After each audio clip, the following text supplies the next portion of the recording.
congressional lawmakers are joining the ranks of GOP members who are challenging what they say is the quote unquote unusual process that led to the Biden administration proposing rescheduling marijuana, expressing concern about how the review was carried out and demanding answers.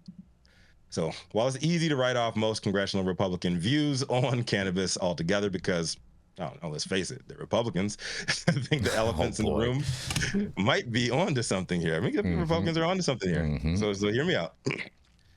Yeager reported that in a letter sent to Attorney General Merrick Garland and his Department of Health and Human Services Secretary Javier Becerra on Thursday, House Energy and Commerce Committee Chair Kathy McMorris Rogers, Republican from Washington, and Subcommittee on Health Chair Brett Guthrie, Republican from Kentucky, said that the circumstances surrounding the proposed rule are unusual and we are concerned by the process that led to this determination.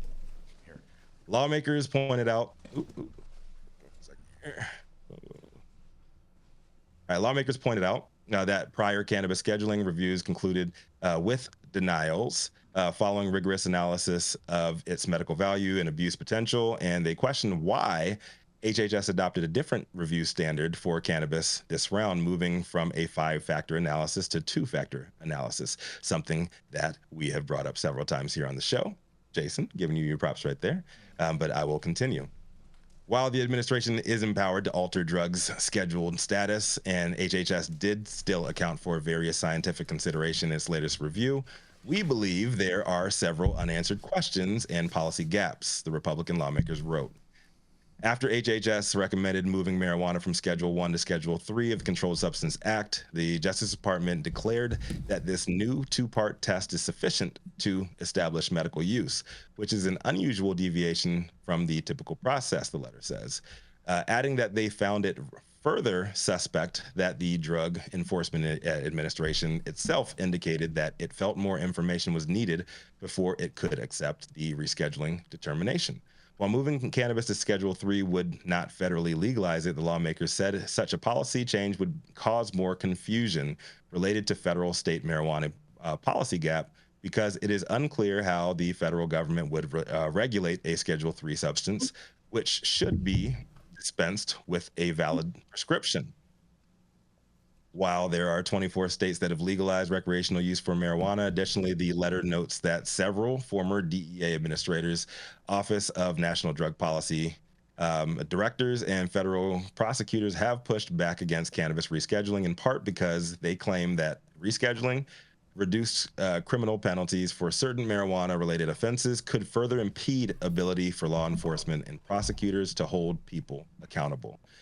We support research into innovative therapies to improve patient outcomes, but we are concerned with how the normal process was circumvented to achieve a result for political purposes, and we have a number of unanswered questions, McMorris, Rogers, and Guthrie said, including a list of specific questions that they are asking DOJ and HHS to respond in a quote-unquote timely manner.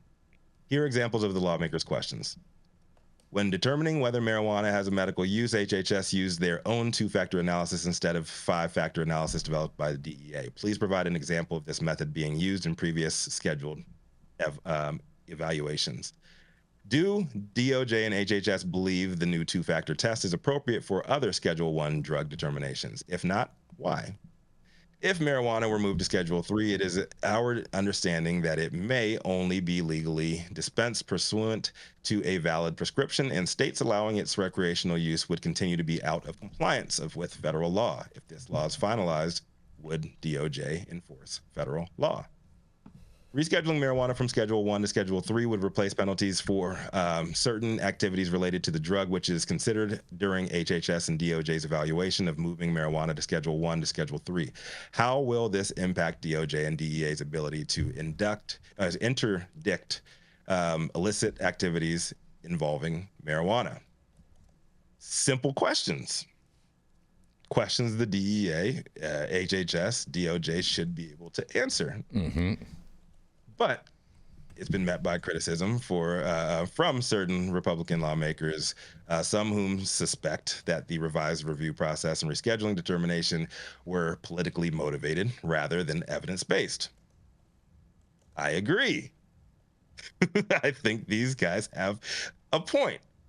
So Yeager later reported that on Monday that Doug LaMalfa condemned the Biden administration's push to reclassify marijuana, as well as legislative efforts to enact bipartisan cannabis banking reform, because he says the policy changes would, quote unquote, prop up this immoral industry and green light to the evil that comes from drug use.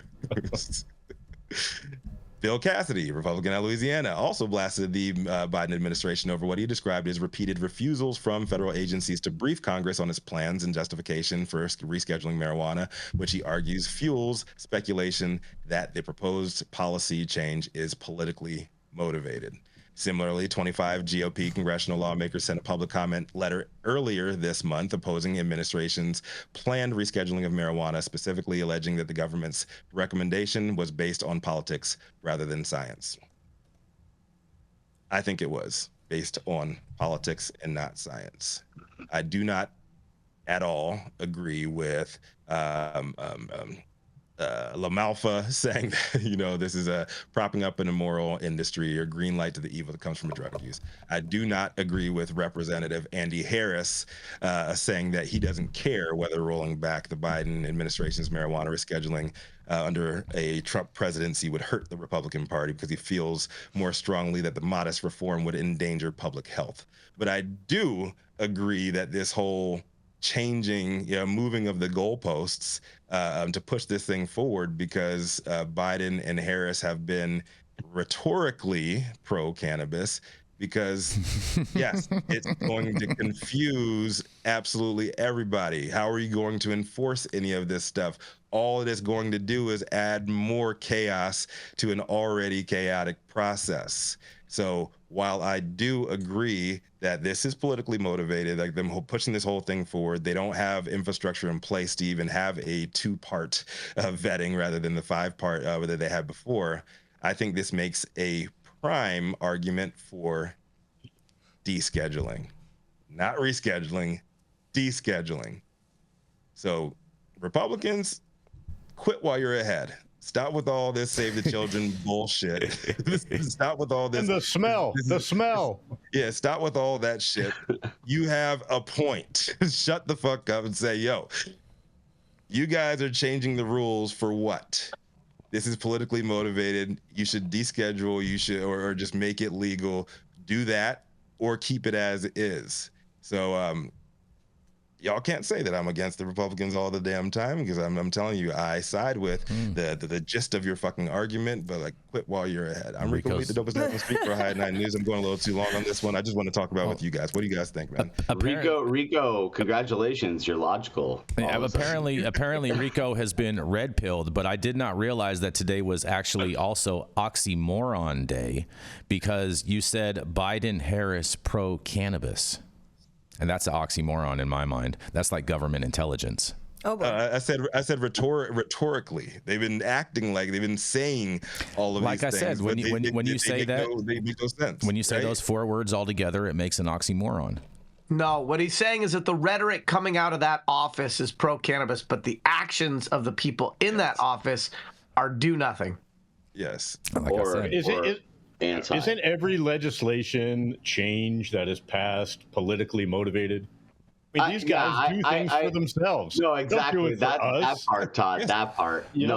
All this is politically motivated. The pros and the cons, the yays and the nays. That's right. Everybody's using cannabis. Everybody's using cannabis as a stalking horse for their other political aspirations. That's right. Mm-hmm. So they're trashing cannabis when cannabis is literally the thread that our economy is hanging on right now. Mm-hmm. We need a prop bet for how many times we all say, yes, this is politically motivated on this show until the end of this election this year, because I feel like we're going to continue to say it over and over. It's at least 3-4 times a week, 4 days a week. I'm down.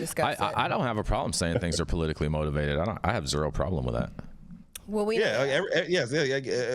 were putting together a law like this, and the DEA and the Department of Justice, we know that they are all very, very, very politically compromised. Everybody in America knows that. However, when you're putting something into law and it's under scrutiny like this, you can't just move the goalposts in the fucking fourth quarter. Right. Well, I mean, the Democrats do it all the time. That's politics. It's also cannabis. I mean, they are definitely. Yes, listen, Saman, I agree. Yes, that you is. Think Goldbrick? You think Goldbrick Menendez would be outed like that if somebody wasn't trying to encroach on his political that's not what territory? I'm saying. That's not what I'm saying. What I'm saying here is these gentlemen, and this is gentle lady, they have a point. Stop while you're ahead and leave it at that. Make the DEA, make the Department of Justice explain themselves. Why are they changing the process? Whoa, that's the most moronic thing I've heard. Someone in the government explaining themselves? No. Especially if you couldn't tell anything from the Secret Service hearings in Congress last week. That the government's definitely not going to explain anything. Saman, you are making my point for me. They're not going to explain themselves. They can't do anything. So the only sane thing to do is like, okay, deschedule. No, we cannot reschedule, and because there is no infrastructure, like period. There's no precedent for any quote unquote rescheduling, like under these circumstances. Period. That sounds way too logical. That sounds way too logical for the government, Rico. I'm going to take a page out of Jason's book and say I don't buy it. I think they've always known. They understand their own policies and procedures. They've known that this is not going to be feasible. What I want to know is what they're distracting us from, what they're actually pushing through behind closed doors while we're worried about whether they're going to reschedule or not, knowing clearly. I don't think they're masking anything, Jenny Beth. I think they're literally just giving us a bunch of lip service so people get all in their feelings. They're like, oh yeah, they're trying to do this, and they're not doing anything. And I think the Republicans inadvertently right now are making a strong case for descheduling. I think I can tell you exactly what's happening, Rico. What's happening? There we go. All right. So Jason's got his crystal ball back there. Here's what's going to happen. Here's what's going to happen. I'm waiting for Yarrow. I'm waiting for Yarrow the Republican point of view. Yarrow, you need to rebut this because Jason's trying to take your place as the sage of the group. Slow down. I'll let him take a shot at it. Here's what's going to happen. Here's what's going to happen. Okay, because everybody knows that this is what's going to happen.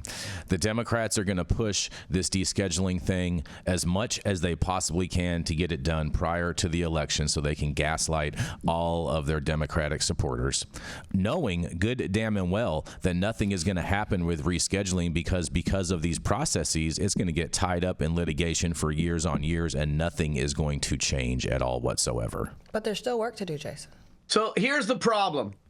I actually 100% agree with what Jason just said. Thank you. I think they bring it up right before the election cycle to get nothing done so that they can say to people who care about this issue, if you want us to move this further forward, you're going to need to reelect us. Exactly. Now, here's the other thing. It's not uncommon for people to cry foul over a process prior to an outcome in order to set themselves up to push back against an outcome they don't agree with by suggesting that the process was marred or didn't go properly. And we saw that in a bunch of cannabis applications in different municipalities, Yarrow. That same exact thing. So these Republicans are crying foul over the process. Now, to Rico's point, there's probably some merit there or a lot of merit there. There is a lot. But this is establishing the foundation for pushing back against a decision they may not like in the future by suggesting that the process itself was fouled up, and that even if people were agreeable to whatever that decision was, that it needed to be unwound because the process wasn't proper. It's smart strategy. Well, Yarrow, I mean, don't you think that the processes are in place for a reason? Because otherwise you just have the Democrats doing whatever they want to do all damn day. Yeah, well, I think the DEA has done whatever they've wanted to do all damn day for better part of 40 or 50 years. So I don't know that that's an organization that has the highest level of accountability in terms of the checks and balances of government. I think that Rico's spot on that this could actually play into a more bipartisan argument for descheduling instead of rescheduling. And so I'm thoroughly fascinated. Popcorn's ready. I can't wait to see how this plays out. Let's go. Man, while we go get some save the children. Save the children. Yeah, while we go saying that shit. While we go get some butter for our popcorn.